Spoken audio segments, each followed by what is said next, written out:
Hello everyone, I'm Kamalji Sharma. I'm an English teacher at Akal Academy, Kodivada.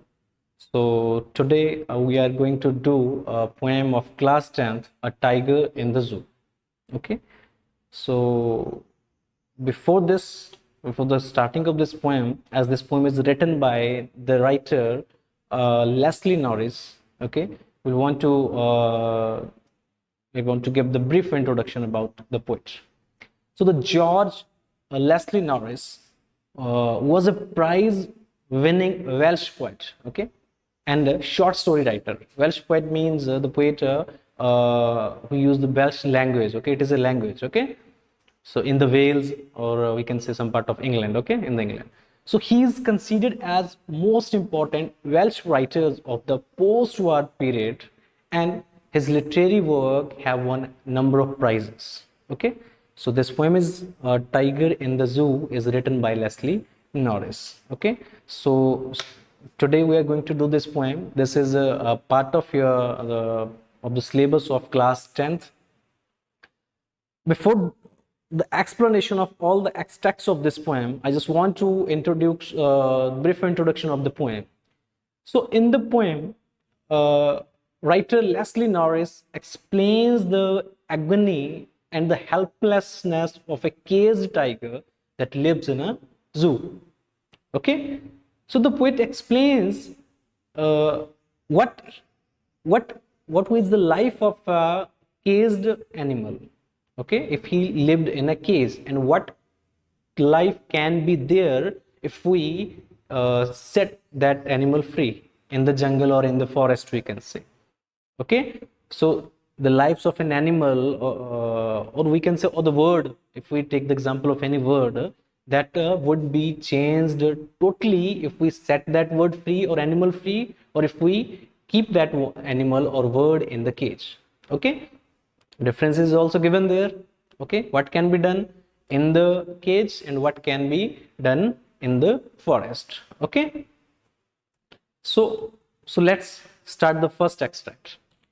He stalks in his vivid steps the few steps of his cage on pads of velvet quiet in his quiet rage.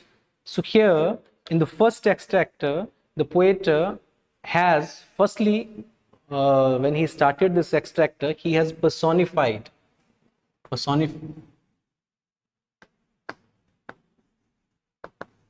He has used, the poet has used a poetic device, personification, because he has used, he stalks in his vivid stirrup. Okay, he means he had used he for a tiger.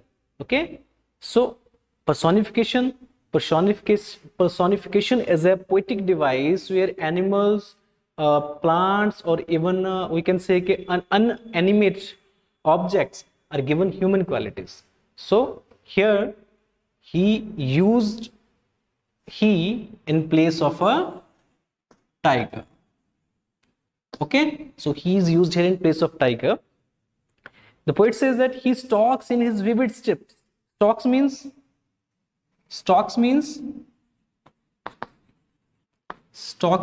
follows. Okay, he stalks in his vivid stirrup the few steps of his cage. Here the poet says that the tiger that is confined in the zoo moves around in the cage with the bright colored skin.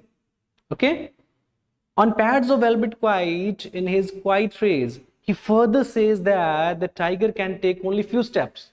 The tiger can take only few steps. Why? Because he is in the cage. Okay, so one cannot hear the footsteps of the tiger. He has very soft feel like velvet, because of which there is no sound of the tiger's footstep. The tiger tries to, on the pads of velvet quiet, in his quiet rage. In his quiet rage, rage means anger. Okay, rage means anger.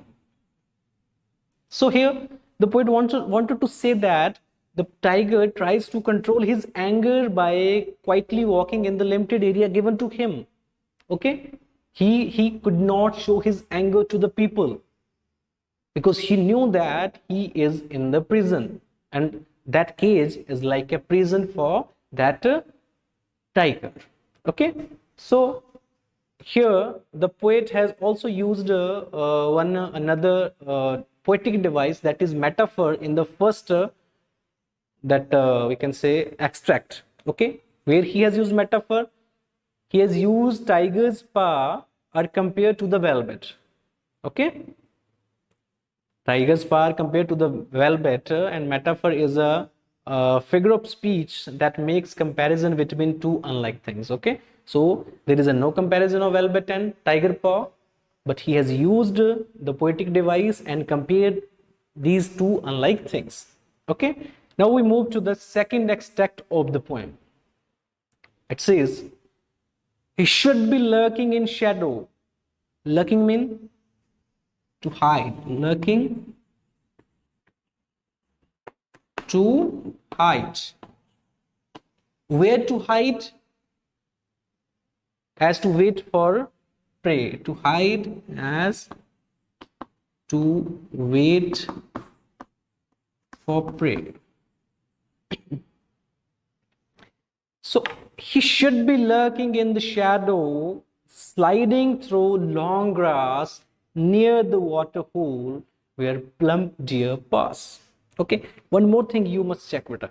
In the first extract, when you read in the first extract, you will find that their commas are given there after after some time. Okay, commas are given there after the line.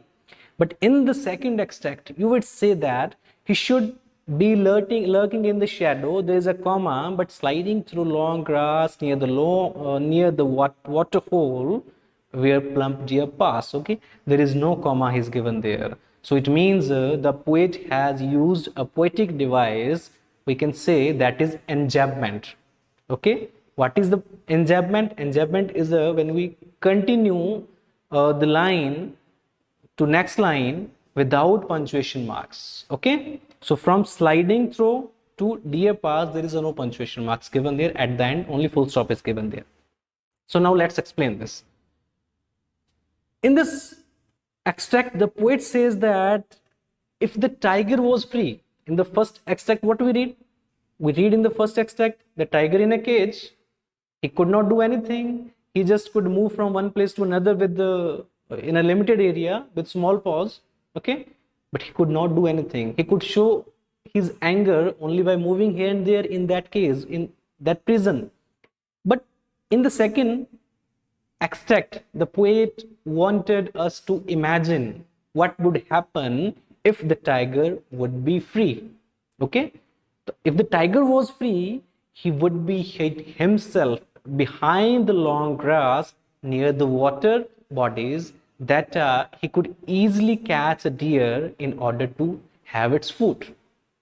Okay, definitely. What happens in the forest? What happens in the forest? We say that they have to kill the animal, other animal, to get the food, and he would definitely would do the same thing. Okay, basically the poet wants to say that actually the life of a tiger that lives in the cage and the life of a tiger that live in the forest is totally different. Okay, in the cage he could not think about attacking any prisoner, but when that the same tiger would be in the forest, then he would definitely attack on other animals, on the we can say human being, to kill them and to eat them. Okay, fine. So this was the second extract. Now we move to the next one.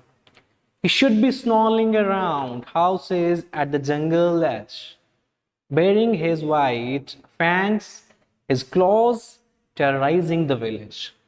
So here the poet says that he would be snarling. What does it mean?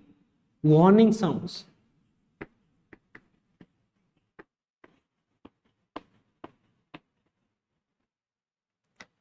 The poet says that if the tiger would have been free, and he might have been whether in the forest or in the town, but he should be free. If the tiger would be free, then he would have snarled around the houses located at the outskirts of the forest. Okay, he would terrorize people with the sharp tooth and claws. Okay, this would create fear among the people living in the village. Okay, so there is a complete difference in the life of the tiger that is in the cage and the tiger that is in the forest, or we can say the free tiger. Okay, in the next extract, but he has locked in the concrete cell his strength behind bars, stalking the length of his cage, ignoring visitors. So now the poet comes to the reality of the tiger. What is the reality? The reality is that the tiger was not free. What is the reality? The tiger is in the cage. He could not move.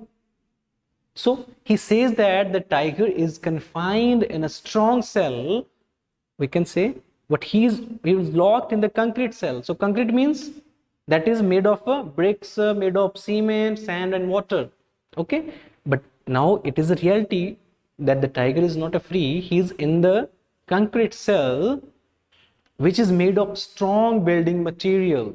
Okay, so the poet further says that the tiger is behind the bars. So his furiousness, he is now not an object of fearness for the other people. Now he might have the object of fun for the other people. Okay, so his fearlessness is also behind the bars. Okay, he just talks in the cage, he just moves here and there in the cage. He never tries to terrorize the visitors because he knew that his powers are being restricted by that concrete cell. Clear? So next extract, he hears the last voice at night, the patrolling cars, and stares with his brilliant eyes at the brilliant stars. Patrolling means guards. We usually say that the police vans or vehicles, the police vehicles, they always with the routers, okay, they move surrounding the city to guard the people. Okay, so the same manner, when he is in the cage, he knew all these things. So the poet says that in the night, the tiger hears the sounds of the patrolling cars. Patrolling cars are the vehicles, the police, which are used to guard at night. So in the night, the tiger hears the sounds of these cars. He then stares at the shining with the shining eyes. He look at the stars. He look at the shining stars. Okay. The poet here wanted to say that the tiger is very sad. He might be depressed also because he is confined in the cage and he could not do anything. He could not set himself free from that cage. Okay, so he cannot do anything. He is sad due to that. So therefore, he could only do one thing. He could either move, or at the night time, what he could do, he could just look at the stars. And by looking at the stars, the poet wanted to say that the tiger wanted to divert its mind from the patrolling cars.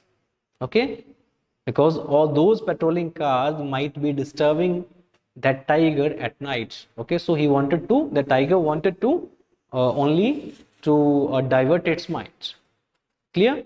So that was your poem. I also want to we want to do the summary of this poem also. Okay, so so the poem begins, so you must know that better. The poet begins with the description of a tiger that is very beautiful and is walking in his little cage. Okay, in the beginning, that is also given there, that the tiger that walks, that is talking in the cage. Okay, so description is given there. and that tiger, he has beautiful strips on his skin, and he has also velvet like paws. Okay, he has beautiful strips on his skin. He has beautiful, but the tiger is not happy whether he looks very beautiful with the velvet paws, whether he looks very beautiful, whatever the steps were there on his body, but he is not happy at all. Why he is not happy at all? There is a big reason behind is that because the people have kept the tiger in the cage, and the cage is like a prison for him. He is not free from the cage. And poets is also given the comparison.